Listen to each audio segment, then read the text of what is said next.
Unscrew the fluid control knob and set it aside. Pull the trigger and slide the needle out. Soak it in cleaning solvent. Remove the air cap counterclockwise and submerge it in solvent. Use the provided wrench to carefully unscrew the nozzle counterclockwise. Soak it immediately. Scrubbing and deep clean. Scrub the needle with the specialized brush, then wipe it completely dry. Clean the cap thoroughly, especially the inner walls.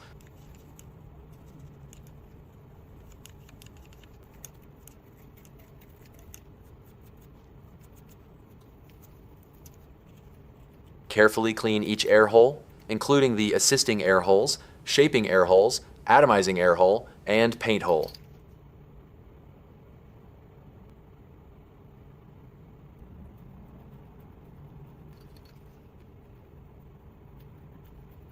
Use a cleaning needle for clogged holes. Be gentle to avoid damaging the air holes.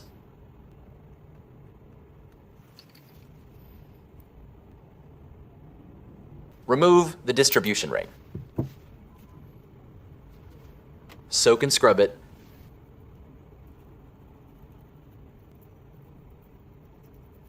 Clear the fluid passage and brush the nozzle surface. Clean each hole.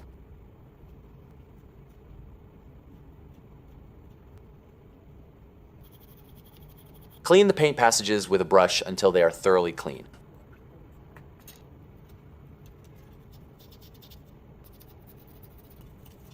Deep clean.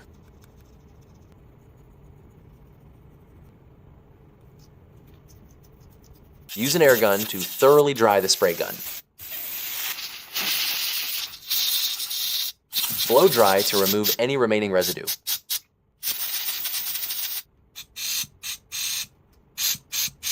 Reassembly and lubrication. When installing the distribution ring, you must align the locating hole on the valve with the locating pin on the gun body and make sure it's not upside down. As shown here,